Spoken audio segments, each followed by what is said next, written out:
परिचय। कोई भी वस्तु जिसमें द्रव्यमान और आयतन हो उसे पदार्थ कहते हैं। पदार्थ को इस प्रकार भी परिभाषित किया जाता है कि जिस भी वस्तु में जड़त्व हो उसे पदार्थ कहते हैं। सभी ठोस, द्रव और गैसें जिनसे आपके दैनिक जीवन में सामना होता है वो किसी न किसी प्रकार के ठोस हैं। आप जीव विज्ञान में सजीवों के वर्गीकरण से परिचित ही हैं।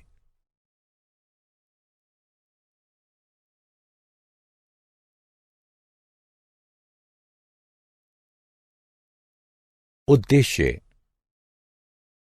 इस पाठ के अंत में आप निम्न करने में सक्षम हो जाएंगे: अवयवों, यौगिकों और मिश्रणों के अंतर को समझना, विलयन के अनुपात जानना, निलंबन और कोलाइट विलयन के बीच अंतर समझना, समांग द्रवों और विषमांग द्रवों को पृथक करने की अवधारणा को समझना, वायु के अवयवों के पृथक्करण को समझना।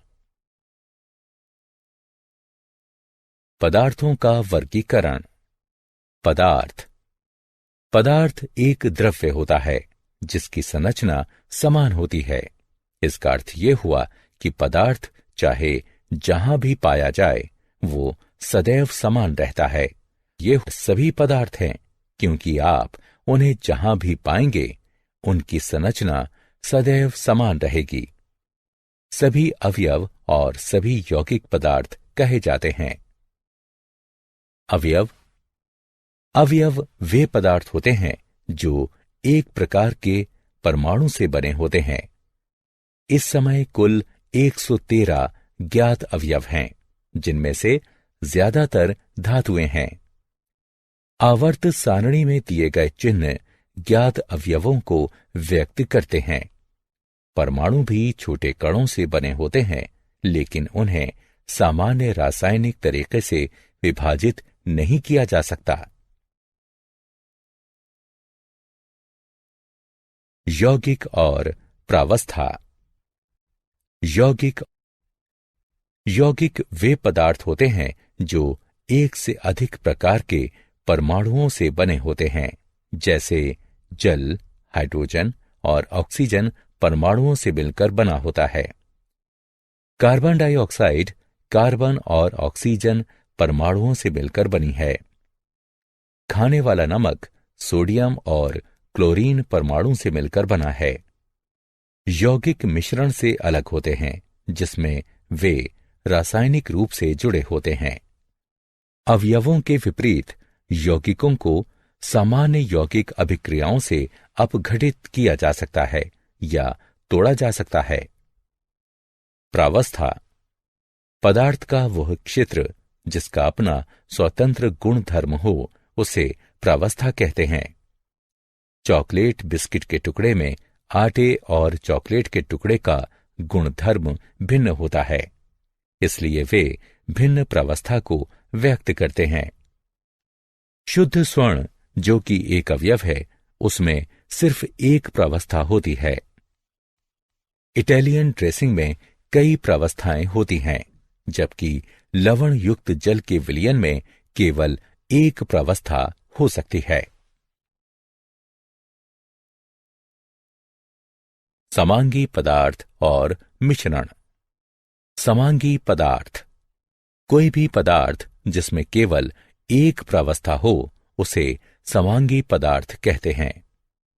हाइड्रोजन जैसे अवयव और चीनी जैसे मिश्रण और लवण जल जैसे विलयन को समांगी माना जाता है, क्योंकि वे एक समान होते हैं। एक सैंपल के सभी क्षेत्र सैंपल के सभी दूसरे क्षेत्रों के समान होते हैं। मिश्रण दो या अधिक पदार्थों से मिलकर बने होते हैं जो भौतिक रूप से जुड़े होते हैं। विशेष मिश्रण अलग अलग सैंपल में भिन्न भिन्न हो सकता है। कुछ मिश्रण इतने अच्छी तरह मिले हुए होते हैं कि उन्हें केवल एक प्रावस्था से बना समांगी माना जाता है। दूसरे मिश्रण जो एक से अधिक प्रावस्था से बने होते हैं उन्हें विषमांगी मिश्रण कहते हैं।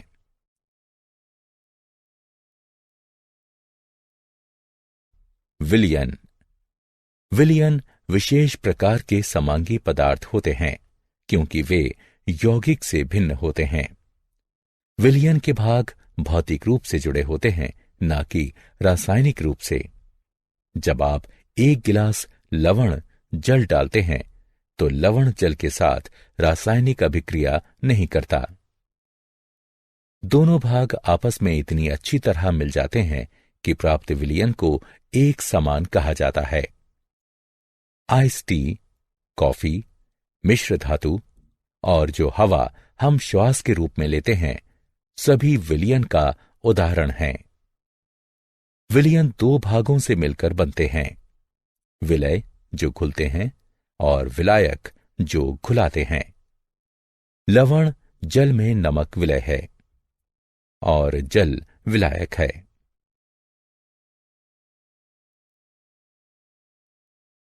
विषमांगी मिश्रण। विषमांगी मिश्रण एक से अधिक प्रावस्थाओं से मिलकर बने होते हैं और उन्हें भौतिक रूप से पृथक किया जा सकता है। पहले उल्लेख किया गया चॉकलेट, बिस्किट, टास्ट, सलाद और मुनक्का भूसी अनाज का कटोरा विषमांगी मिश्रण के उचित उदाहरण हैं।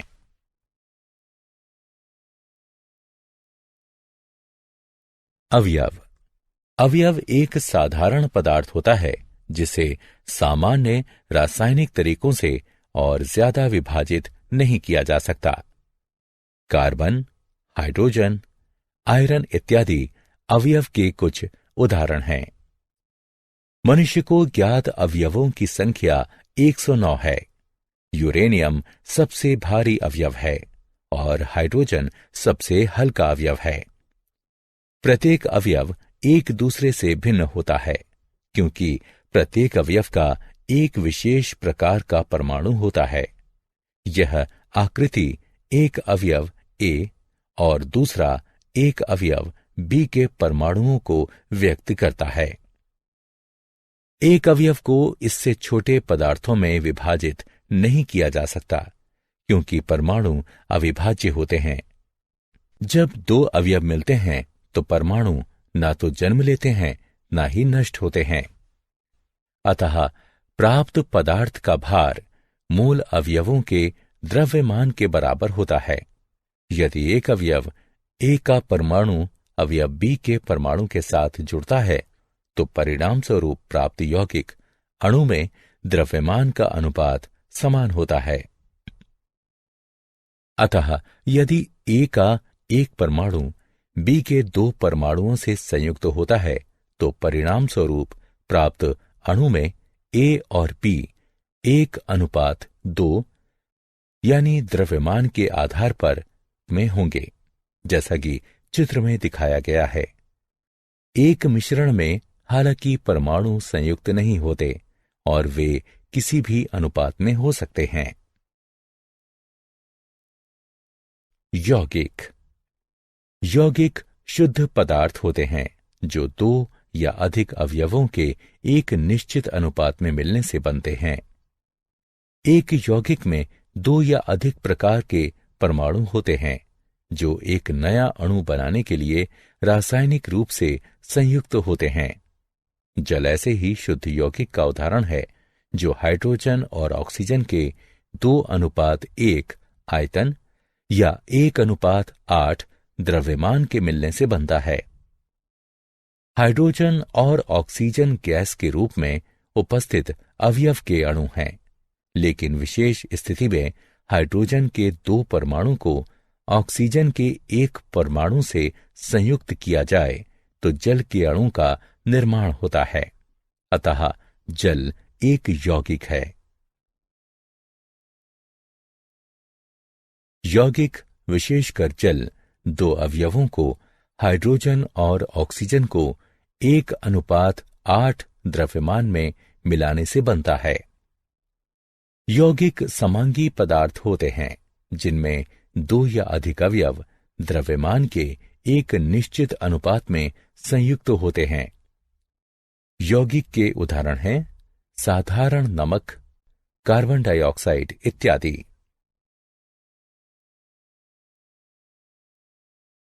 अवयव और यौगिक में विभेद। मिश्रण। जब दो या अधिक अवयव या यौगिक एक साथ मिलाए जाते हैं तो वे अपना निजी गुणधर्म छोड़े बगैर आपस में घुल जाते हैं। इन्हें मिश्रण कहा जाता है। मिश्रण को ऐसे पदार्थ के रूप में परिभाषित किया जा सकता है जो दो या अधिक पदार्थों की भिन्न मात्राओं से मिलकर बने होते हैं। वायु कई गैसों का मिश्रण है। इसमें ऑक्सीजन, नाइट्रोजन जैसे अवयव तथा CO2 और जल वाष्प जैसे यौगिक होते हैं। गतिविधि। एक बर्तन में आयरन और सल्फर का मिश्रण लिया गया है।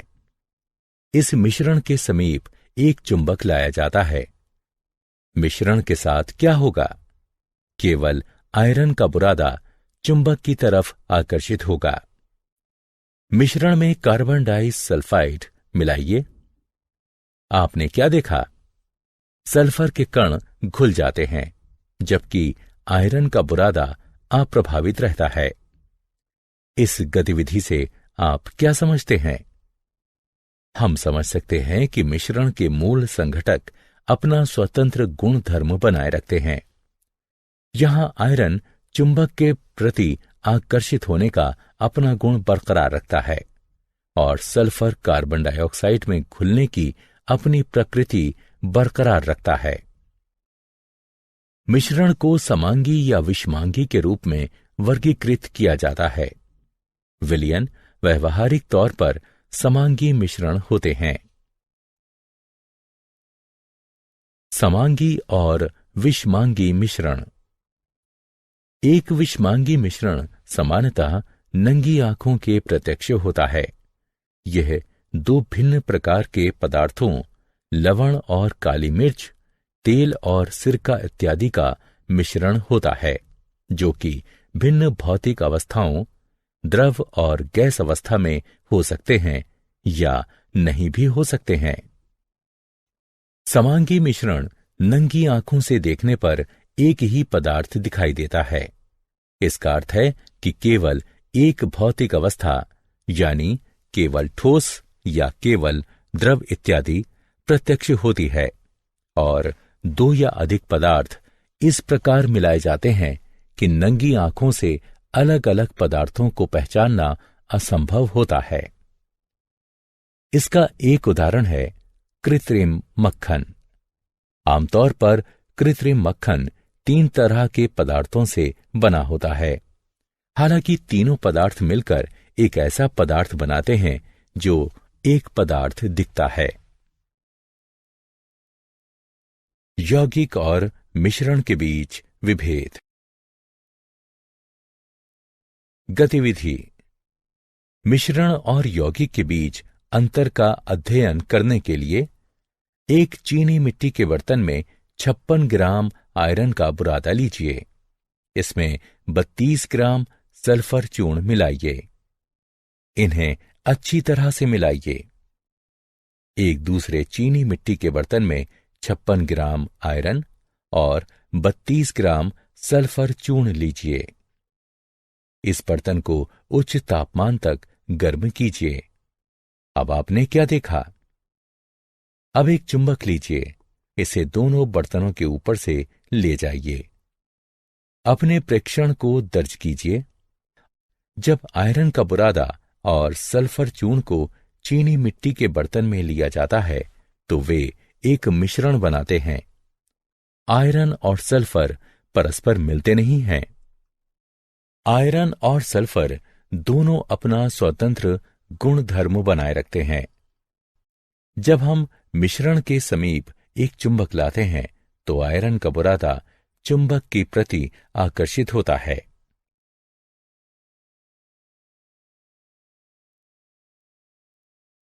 विलयन। दो या अधिक पदार्थों का मिश्रण एक विलयन, एक निलंबन या कोलाइड हो सकता है। जब शुद्ध पदार्थ आणविक परमाणुओं या आयन आकार के होते हैं, तो पदार्थ की अवस्था को आणविक प्राकीर्णन की अवस्था कहा जाता है।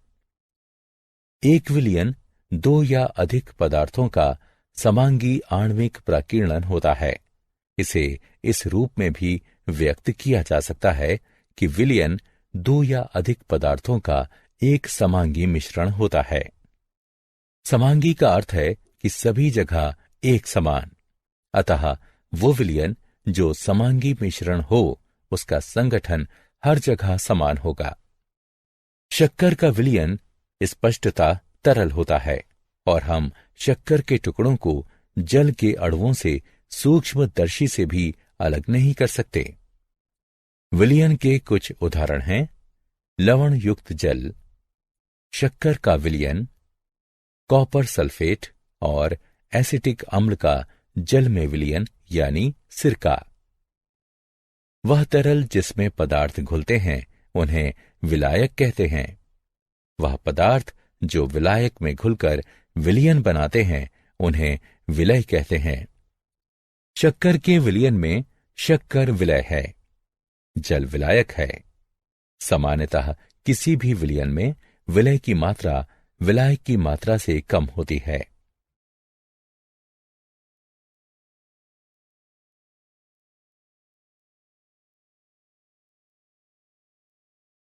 विलयनों के प्रकार। विलयनों को घुले हुए विलय की मात्रा के आधार पर वर्गीकृत किया जा सकता है। असंतृप्त विलयन वह विलयन है जिसमें विलयन का तापमान बढ़ाए बिना और विलय मिलाया जा सकता है। संतृप्त विलयन वह विलयन है जिसमें एक नियत तापमान पर विलय की अधिकतम मात्रा घुल चुकी है। संतृप्त विलयन में घुले हुए और नहीं घुले हुए विलय की मात्रा परस्पर साम्य में होती है। पूर्ण संतृप्त विलयन वह विलयन होता है जिसमें विलय की मात्रा संतृप्त सांद्रता से अधिक होती है।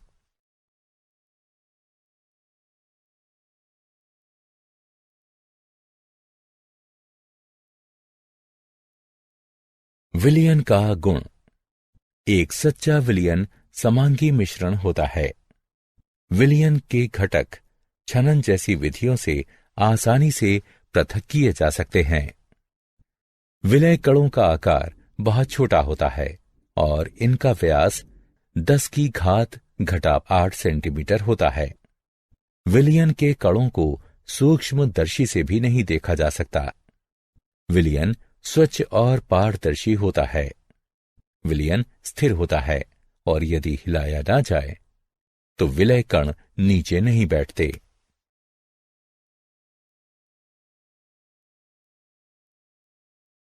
निलंबन। कुछ पदार्थ द्रव में नहीं घुलते।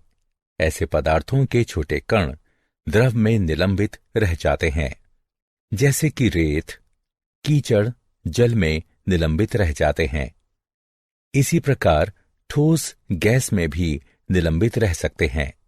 इन मिश्रणों को निलंबन कहते हैं। निलंबन एक विषमांगी मिश्रण होता है जिसमें ठोस के छोटे कण द्रव या गैस के पूरे द्रव्यमान में घुले बिना निलंबित रहते हैं। निलंबन के गुण धर्म। निलंबन एक विषमांगी मिश्रण होता है जिसमें ठोस के छोटे कण द्रव या गैस के पूरे द्रव्यमान में घुले बिना निलंबित रहते हैं। निलंबन में कण सामान्य आंखों से दिखाई देते हैं। कणों का व्यास 10⁻5 सेंटीमीटर होता है। विलयन में कणों को द्रव से अलग छान कर किया जा सकता है। स्थिर रखने पर निलंबन के कण नीचे बैठ जाते हैं।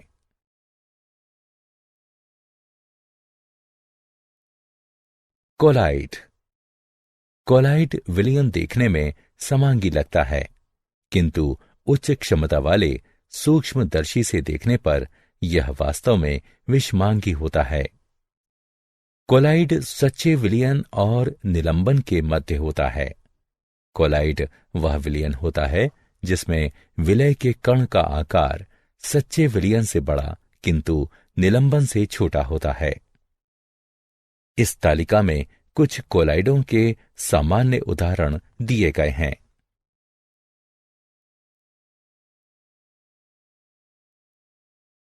टिंडल प्रभाव। कोलाइड अपने से गुजरने वाले प्रकाश को फैला देता है। इसका अर्थ है कि कोलाइड से होकर गुजरने वाली प्रकाश की किरण दिखती है। यदि अंधेरे कमरे में रखे कोलाइड से प्रकाश की किरण गुजरे तो प्रकाश का पथ कोलाइड कणों द्वारा प्रकाश के फैलाव के कारण देखा जा सकता है। इसी प्रकार का प्रभाव तब भी देखा जा सकता है जब प्रकाश की किरण धूल भरे वायु से होकर गुजरती है। कोलाइड कणों द्वारा प्रकाश के फैलाए जाने की परिघटना को टिंडल प्रभाव कहते हैं। यह प्रभाव सच्चे विलयनों में नहीं दिखाई देता। द्रवों में टिंडल प्रभाव लेजर पॉइंटर की सहायता से आसानी से देखा जा सकता है। यदि आप दूध को इतना पतला करें कि यह लगभग पारदर्शी हो जाए या आपके पास किसी प्रकार का विलयन हो जैसे कि कोलाइडल सिल्वर, तो लेजर की किरण द्रव से गुजरते हुए आसानी से देखी जा सकती है। मिश्रण और दो अमिश्रणीय द्रवों का पृथक्करण। एक मिश्रण के घटकों को पृथक करना। विस्मांगी मिश्रण को सामान्य भौतिक विधि जैसे हाथ से चुनकर, छानकर इत्यादि से पृथक किया जा सकता है, लेकिन मिश्रण के घटकों को अलग करने के लिए विशेष विधियों की आवश्यकता होती है।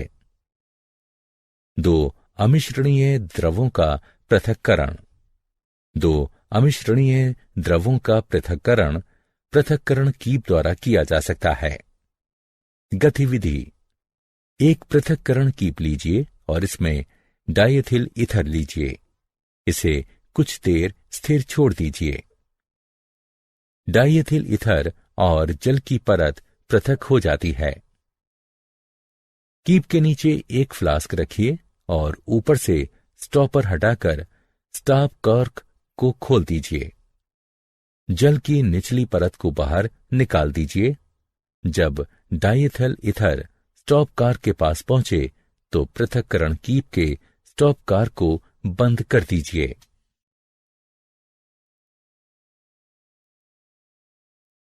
दो मिश्रणीय द्रवों का पृथक्करण। दो मिश्रणीय द्रवों का आसवन विधि से पृथक्करण। गतिविधि। एक आसवन फ्लास्क में एसीटोन और जल लीजिए। एक छिद्र में थर्मामीटर डालिए। फ्लास्क के बगल की नलिका को लाइबिक के दोहरी दीवार वाले संघनक से जोड़िए। गैस बर्नर की सहायता से द्रव को गर्म कीजिए। एसीटोन वाष्पीकृत होता है। वाष्पन से प्राप्त वाष्प संघनक के बगल के भाग में एकत्रित होता है। संघनक में बहता हुआ शीतल जल एसीटोन को द्रव के रूप में संघनित कर देता है, जो कि गृहीता में एकत्रित होता है। फ्लास्क में जल शेष रह जाता है।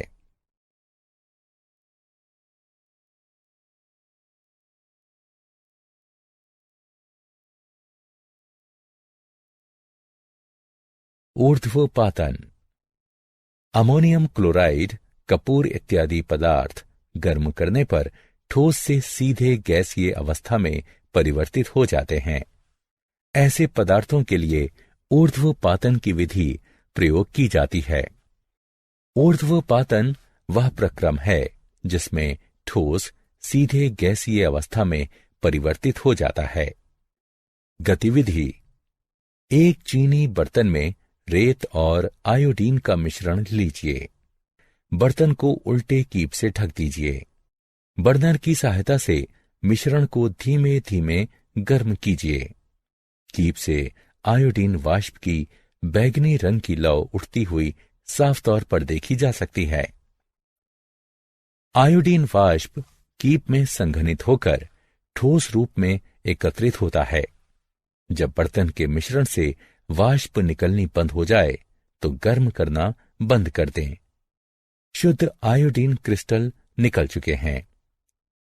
ऊर्ध्वपातनीय रेत बर्तन में शेष रह जाती है। आयोडीन ऐसे पदार्थ का सामान्य उदाहरण है जो प्रत्यक्षतः कमरे के तापमान पर धीरे धीरे ऊर्ध्वपातित होता है।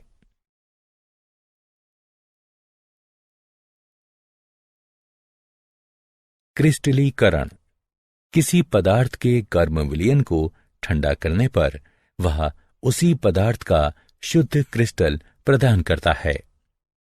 गतिविधि: बीकर में 100 ml पानी लीजिए। तनु सल्फरिक अम्ल की कुछ बूंदें डालकर विलयन को अम्लीकृत कीजिए। पानी को गर्म कीजिए। जब यह उबलना शुरू कर दे तो इसमें कॉपर सल्फेट चूर्ण को धीरे धीरे तब तक मिलाइए जब तक कि संतृप्त विलयन न प्राप्त हो जाए। विलयन को छान लीजिए। इसे ठंडा होने दीजिए।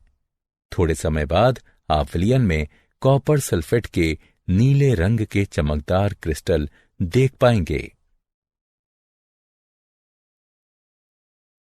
रासायनिक परिवर्तन: यदि पदार्थ की भौतिक अवस्था में परिवर्तन हो तो इसे रासायनिक परिवर्तन कहते हैं। उदाहरण 1: जल तथा खाना पकाने वाले तेल दोनों द्रव हैं, लेकिन उनका रासायनिक गुणधर्म भिन्न है।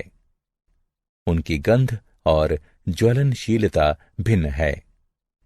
हम जानते हैं कि तेल हवा में जलता है, जबकि जल आग को बुझाता है। तेल का रासायनिक गुण उसे जल से भिन्न बनाता है। उदाहरण 2: जलना एक रासायनिक परिवर्तन है। जलने की प्रक्रिया में एक पदार्थ दूसरे से क्रिया करके अपने रासायनिक संगठन में परिवर्तन लाता है। रासायनिक परिवर्तन पदार्थ के रासायनिक गुणधर्मों में परिवर्तन लाता है तथा हम नया पदार्थ पाते हैं। रासायनिक परिवर्तन को रासायनिक प्रतिक्रिया भी कहा जाता है।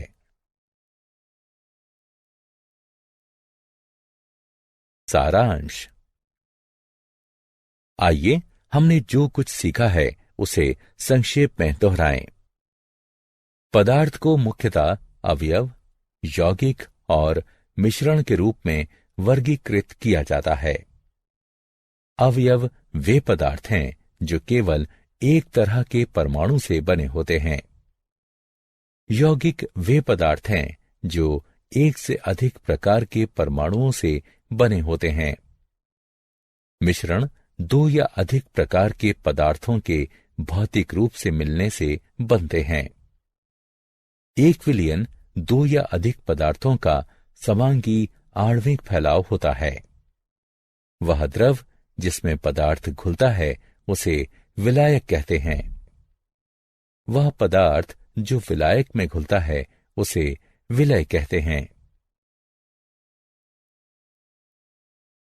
विलयन को असंतृप्त, संतृप्त और पूर्ण संतृप्त के रूप में वर्गीकृत किया जाता है। निलंबन एक विषमांगी मिश्रण होता है जिसमें ठोस के छोटे कण द्रव या गैस के पूरे द्रव्यमान में घुले बगैर निलंबित रूप से विद्यमान रहते हैं। एक कोलाइड सच्चे विलयन और निलंबन के मध्य होता है। कोलाइड एक विलयन होता है जिसमें विलय के कण सच्चे विलयन से बड़े होते हैं, लेकिन निलंबन के कणों से छोटे होते हैं।